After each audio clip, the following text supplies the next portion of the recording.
Bonjour à toutes et à tous. Et pour la plupart que je n'ai pas salué, à Héricourt c'est plus simple parce qu'on est une quinzaine, donc on se salue assez rapidement tous ensemble avant de commencer.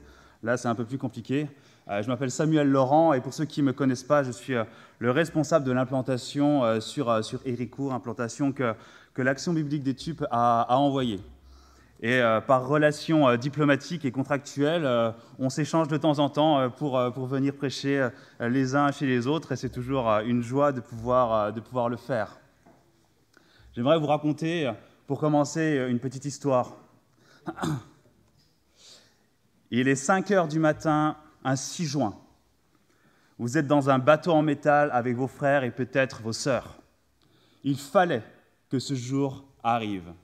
Il fallait que tout ce qui s'était passé avant se soit passé pour qu'à cette date, vous soyez avec d'autres comme vous pour rencontrer votre destin. Mais il y avait encore 10 minutes à attendre. Sûrement que pendant ces quelques minutes, vous faites ce qu'il fallait être fait.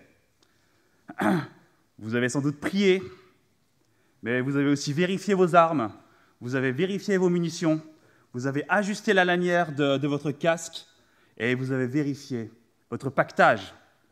C'était le 6 juin 1944, quelques minutes avant le débarquement en Normandie qui allait sonner à 5h10 le matin.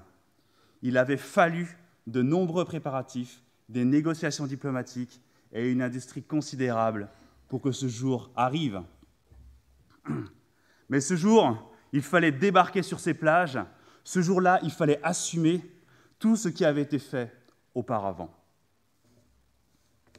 Comme dans toute grande histoire, il y a des événements fondateurs qui amènent à des événements qui sont légendaires. Pour la Seconde Guerre mondiale, ce débarquement a été un événement marquant et on peut encore observer ses traces dans notre pays, en Normandie et dans le nord de la France. Et j'aime considérer, parce que je crois que c'est la vérité, que l'histoire de l'humanité est un des fils conducteurs de la Bible. Et que la Bible parle de nos premiers ancêtres jusqu'à ceux du 1er siècle. Et nous, dans le livre des Actes, dans plusieurs discours, nous voyons à quel point les chrétiens de cette époque utilisaient constamment l'Ancien Testament, l'histoire et le passé pour construire les fondements de l'Église de Jésus-Christ. Et comme on a pu le lire et l'entendre la semaine dernière, eh bien, on voit comment Luc rappelle ce que Jésus a fait durant son ministère et durant ces quelques années, juste avant la période que l'on peut lire dans les Actes. Il a enseigné et il a agi. Il a donné des ordres par l'Esprit Saint. Il est ressuscité après sa mort. Mais ressuscité, qu'est-ce qu'il fait? Il continue à enseigner. Et avant de remonter au ciel, il laisse des ordonnances qu'on peut lire notamment à la fin des évangiles, et il promet l'arrivée d'une puissance qu'est le Saint-Esprit. Et il disparaît. On est dans la continuité directe, dans la suite de l'histoire, et j'aimerais que l'on prenne ensemble ce texte directement après, dans le chapitre 1 du livre des Actes, les versets 15 à 26. En ces jours-là, Pierre se leva au milieu des frères. Le nombre des personnes réunies était d'environ 120. Et il dit : « Hommes, frères, il fallait que s'accomplisse ce que le Saint-Esprit dans l'Écriture a annoncé d'avance par la bouche de David au sujet de Judas, qui a été le guide de ceux qui ont saisi Jésus. Il était compté parmi nous et il avait part au même ministère. Cet homme, ayant acquis un champ avec le salaire du crime, est tombé, s'est rompu par le milieu du corps et toutes ses entrailles se sont répandues. La chose a été si connue de tous les habitants de Jérusalem que ce champ a été appelé dans leur langue Akeldama, c'est-à-dire champ du sang. Or, il est écrit dans le livre des psaumes que sa demeure devienne déserte et que personne ne l'habite et qu'un autre prenne sa charge. Il faut donc que parmi ceux qui nous ont accompagnés, tout le temps que le Seigneur Jésus a vécu avec nous, depuis le baptême de Jean, jusqu'au jour où il a été enlevé au milieu de nous, il y en ait un qui nous soit associé comme témoin de sa résurrection. Ils en présentèrent 2, Joseph, appelé Barsabas, surnommé Justus, et Matthias. Puis ils firent cette prière : Seigneur, toi qui connais les cœurs de tous, désigne lequel de ces deux tu as choisi, afin qu'il ait part à ce ministère et à cet apostolat que Judas a abandonné pour aller à son lieu. » Ils tirèrent au sort, et le sort tomba sur Matthias, qui fut associé aux 11 apôtres.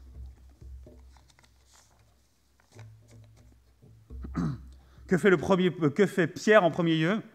Eh bien, il imite son maître, il enseigne, il rappelle la souveraineté absolue de Dieu sur ce qui se passe dans ce monde. Premier point fondamental, l'accomplissement de la parole provenant de la bouche de David, mais dont l'origine n'est autre que le Saint-Esprit. Et on peut le voir dans le ministère de Jésus, combien il a saisi à de nombreuses reprises de l'Ancien Testament, et notamment concernant Judas.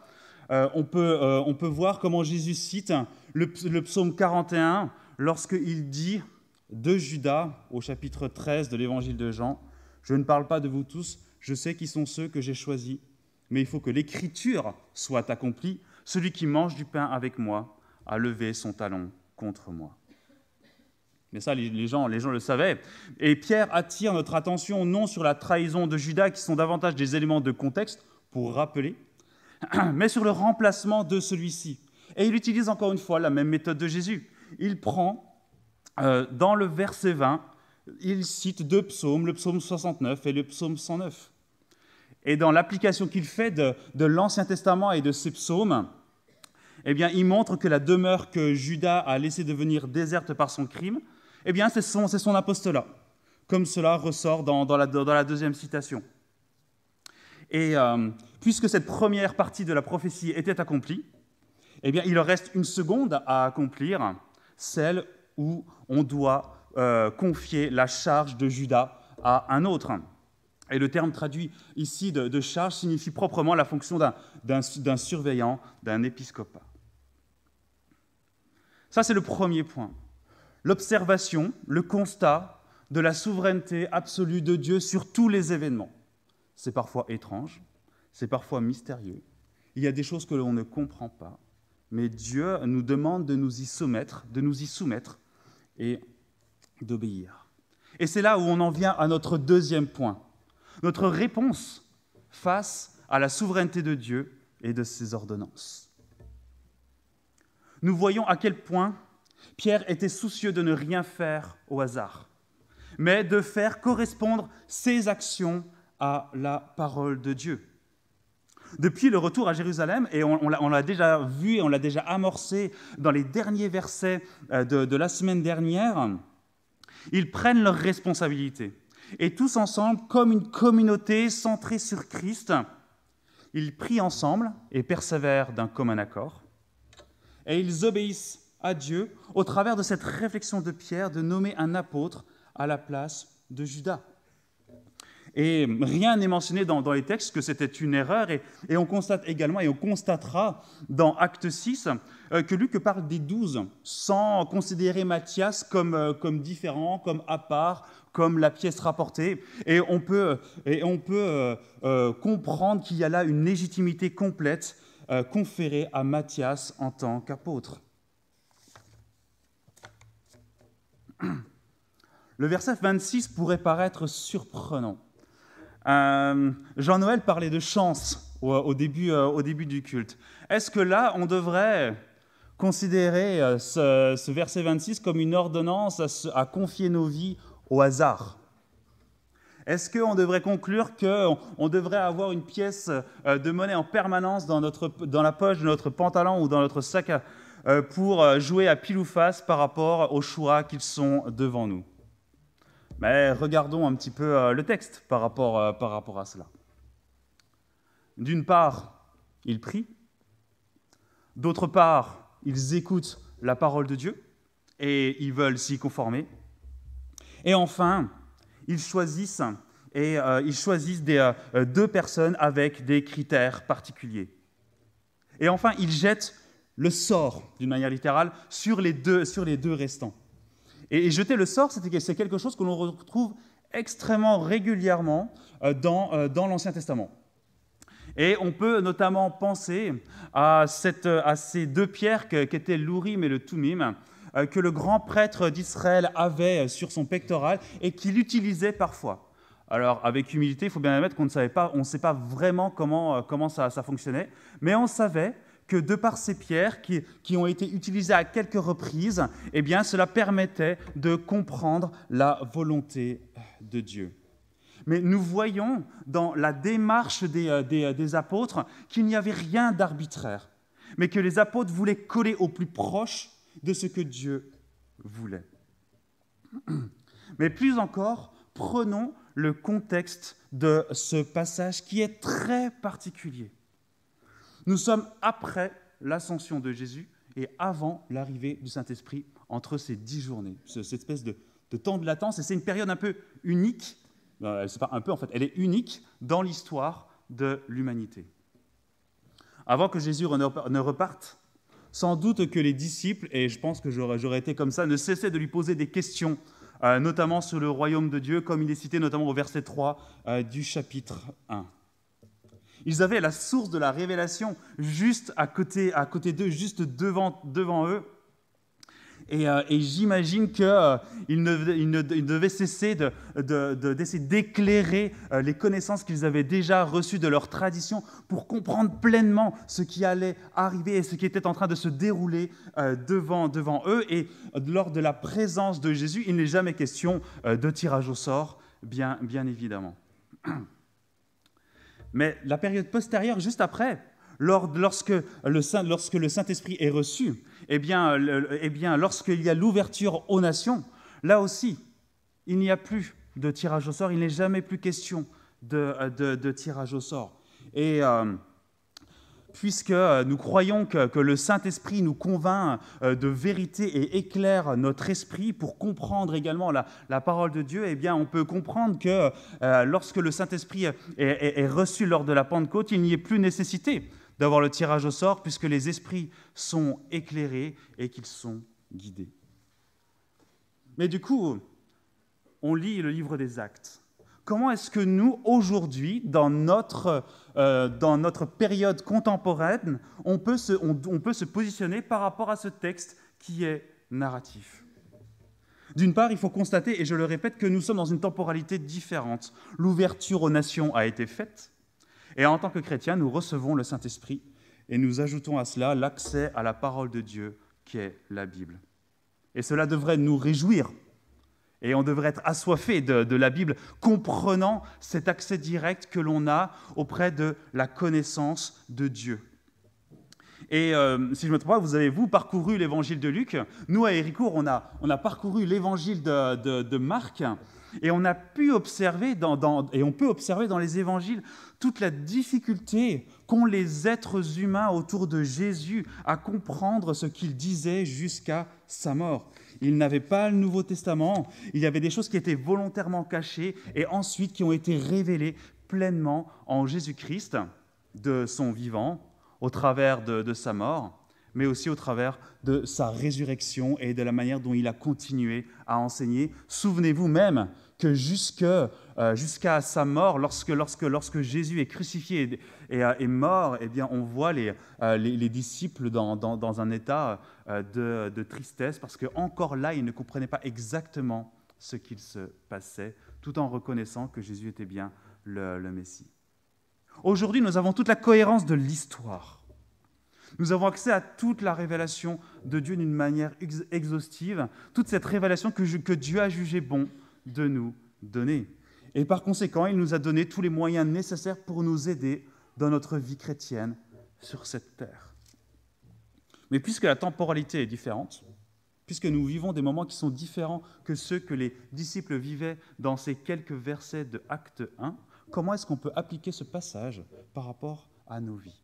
Et j'aimerais attirer votre attention sur un mot dans ce passage qui est décliné 2 fois. Une fois au verset 16 et une fois au verset 21. Au verset 16, il est écrit « Il fallait que s'accomplisse ce que le Saint-Esprit dans l'Écriture a annoncé d'avance. » Et au verset 21, le mot est décliné, et cette fois-ci Pierre il dit « Il faut » que parmi ceux que nous ont accompagnés tout le temps que le Seigneur Jésus a vécu avec nous, qu'il y en ait un qui nous soit associé comme témoin de sa résurrection. Et j'aimerais, dans cette deuxième partie, rester sur cette réflexion-là entre le « il fallait » et le « il faut ». Et tout cela concorde avec les deux premiers points que l'on a évoqués. Le premier point qui est la souveraineté de Dieu et ses ordonnances, et le deuxième point, la réponse, notre réponse face à elle. Et comme je l'ai déjà dit, la souveraineté de Dieu est quelque chose de mystérieux. Il y a des choses qui sont inexplicables de notre point de vue en tant qu'être humain et en tant que créature. Et cela, je crois, est bon pour notre orgueil de ne pas tout comprendre de Dieu. Mais ce qui est sûr, c'est que l'Écriture est claire. Il fallait que ces choses se réalisent.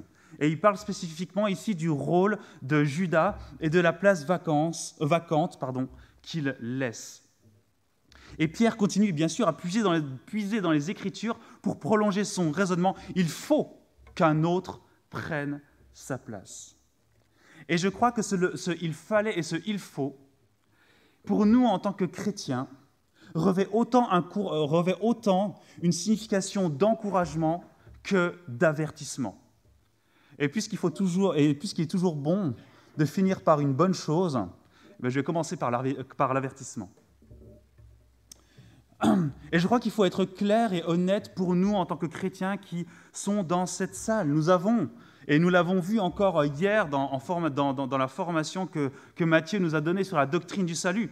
Nous avons été régénérés par le Saint-Esprit qui habite en nous aujourd'hui, dans cette salle, en ce moment. Nous avons la parole de Dieu entre nos mains, qui est la révélation exhaustive et suffisante de ce que Dieu veut pour nos vies. Nous avons la prière comme étant le libre accès à notre Dieu tout-puissant.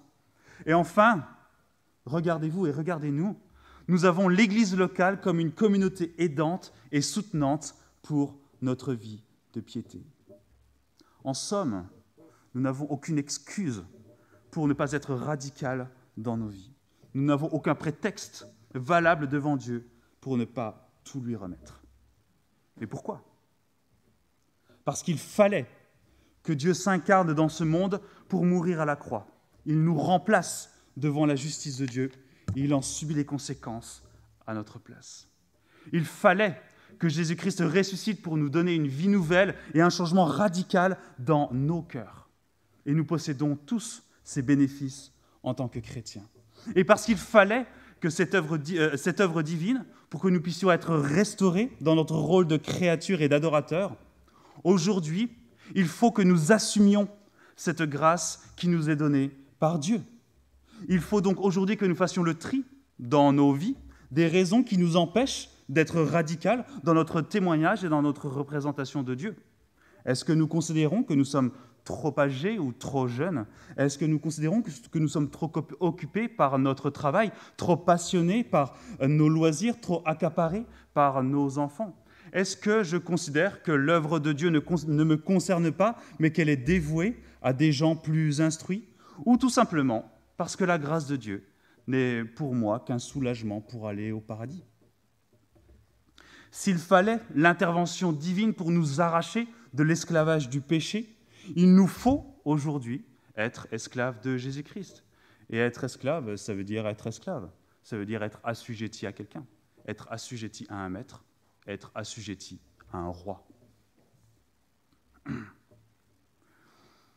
Dieu veut une proximité relationnelle particulière avec nous et il est intervenu directement dans nos vies pour que cela se déroule. Mais n'oublions pas que lorsque Christ reviendra, il reviendra en tant que roi de l'univers et que ses ennemis seront son marchepied et nous plierons tous le genou.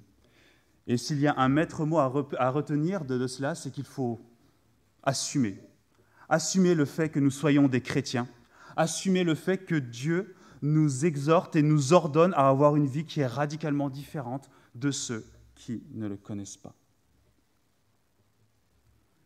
Mais la deuxième application est aussi un véritable encouragement, parce qu'on pourrait se dire aussi, dans nos vies, dans nos difficultés, dans nos épreuves, mais comment faire pour pouvoir assumer cette identité de chrétien ? lorsque la souffrance et la douleur nous submergent, lorsqu'on a l'impression que le temps s'accélère et qu'il se dérobe sous nos pieds, comment faire, comment s'attacher à Dieu lorsque ce monde nous étreint? Imaginez le contexte de ce passage. Ils sont 120 personnes assemblées pour annoncer l'Évangile dans le monde entier. 120, c'est quoi? C'est peut-être la salle qu'on a aujourd'hui, peut-être même moins. Okay, 120 personnes pour annoncer l'Évangile au monde entier. Et pourtant, ils persévèrent d'une manière communautaire dans la prière. Pierre assume et se lève avec courage et ils obéissent à Dieu. Il n'y a pas d'émotion exprimée d'une manière explicite dans ce passage, mais je peux supposer quand même, et peut-être que j'ai tort, mais ça c'est ma réflexion personnelle, je peux supposer qu'il y avait de la joie à comprendre comment Dieu s'est finalement révélé, lui et son plan de rédemption. Il y avait aussi l'excitation. Ils avaient vu comment toutes les promesses étaient accomplies. Jésus leur avait promis que le Saint-Esprit allait arriver très prochainement. Imaginez cette excitation avec cette promesse de l'arrivée du Saint-Esprit, de la promesse de cette puissance qui allait inonder leur vie. Mais bien sûr, c'est des êtres humains comme nous. Il y avait de l'appréhension face aux incertitudes qui allaient être devant eux. Ils ne savaient pas comment ça allait se passer. Et bien sûr de la peur à l'idée de ce qui pourrait arriver. Et lorsqu'on va lire les actes, on va voir combien ces émotions étaient légitimes, autant dans la persécution externe que dans les dissensions internes. Nous avançons également dans l'incertitude du moment. On ne sait pas quand est-ce que Christ va revenir. On ne connaît pas l'avenir de notre pays, de nos libertés et de ce qui va arriver pour nous demain ou la semaine prochaine. On ne sait pas ce que Dieu nous prépare pour l'avenir. Mais j'aimerais répéter les moyens de grâce que nous devons utiliser et que Dieu met à notre disposition et que nous pouvons utiliser dès aujourd'hui, dès maintenant. Comme nous l'avons vu la semaine dernière dans les derniers versets, la prière. La prière n'est pas un loisir, mais c'est une demande, un commandement de Dieu, que ce soit la prière individuelle ou communautaire, de reconnaître notre dépendance à Dieu, de reconnaître notre statut de créature et de reconnaître notre impossibilité de faire les choses sans ce Dieu créateur qui est tout-puissant et au-dessus de nous. Comme nous l'avons vu au début de ce passage, l'enseignement et la méditation de la parole de Dieu. Nous n'avons aucune excuse de ne pas pouvoir en bénéficier aujourd'hui, en France, où on a la Bible et des ressources aujourd'hui que l'on ne pourrait pas toutes lire tellement il y en a à notre disposition. Bon, on peut faire le tri entre les bonnes et les mauvaises, mais quoi qu'il en soit, il y en a quand même un nombre complètement hallucinant. Et enfin, la communauté et l'Église locale. Dieu nous accorde ces moyens de grâce pour notre bénéfice et notre persévérance, pour notre sanctification et pour pouvoir nous soutenir les uns et les autres dans ce combat que nous savons déjà gagner d'avance. Et ces moyens de grâce sont les fondements de l'Église et de l'annonce de l'Évangile. On va sans aucun doute le marteler durant ces prochains mois. On va voir combien les actes sont rythmés par ces 3 points qui sont essentiels. Ils étaient 120 au départ, ils étaient dans une toute petite pièce, ils ne savaient pas où aller, que faire, mais ils étaient sûrs d'une chose, ils avaient rencontré Jésus-Christ, ils avaient rencontré Dieu. Ils avaient rencontré ce Messie que les prophéties avaient annoncé des centaines d'années auparavant. Et cette rencontre avec Dieu, que seul Dieu pouvait provoquer, avait changé leur vie. Et cette rencontre que Dieu provoque auprès de chacun de nous, auprès de chaque chrétien, change nos vies d'une manière radicale. Et nous ne croyons pas, et nous croyons qu'il n'y a pas de hasard. Mais puisqu'il n'y a pas de hasard, puisqu'il n'y a pas de chance, et puisque la souveraineté de Dieu se réalise au travers des prophéties et au travers de ce que l'on a pu lire aujourd'hui, nous pouvons avoir confiance que Dieu nous rendra et nous rend capables d'assumer cette vie chrétienne qu'il nous confie, ces quelques décennies qu'on a à passer sur cette terre. Et j'aimerais terminer par la prière. Seigneur, au travers de ce passage, nous voyons des hommes et des femmes comme nous se lever, prendre leurs responsabilités et assumer ce que tu leur as confié. Et comme nous, ils avaient des vies, des émotions, il y avait un tumulte autour d'eux, et pourtant nous voyons ces vies radicalement changer et s'ancrer dans les voies que tu leur as montrées.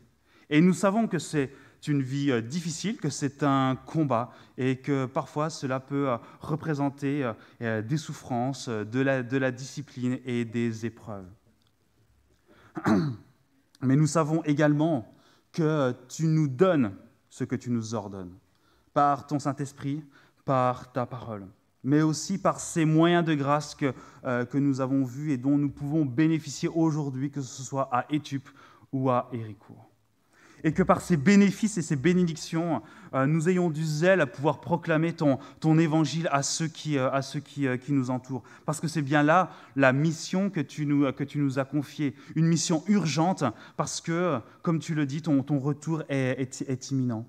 Et que nous soyons des sentinelles sur la muraille, et que nous ayons conscience que le repos éternel, nous y avons accès, nous en bénéficierons dans l'éternité, mais qu'aujourd'hui, Seigneur, par ta grâce et dans ta grâce, nous pouvons faire des efforts pour ton royaume. Non pour acquérir notre salut, mais parce que cela fait partie de notre identité en tant que chrétiens, et parce que, Seigneur, nous avons un élan à faire connaître, Seigneur, ton nom à ceux qui ne te connaissent pas, et à ce qu'on puisse se réjouir à voir ton œuvre dans le cœur des gens, et à voir comment toi, tu appelles et tu convaincs de péché ceux qui nous entourent. Que, Seigneur, tu puisses nous donner cette grâce de pouvoir observer cela autour de nous et dans nos vies.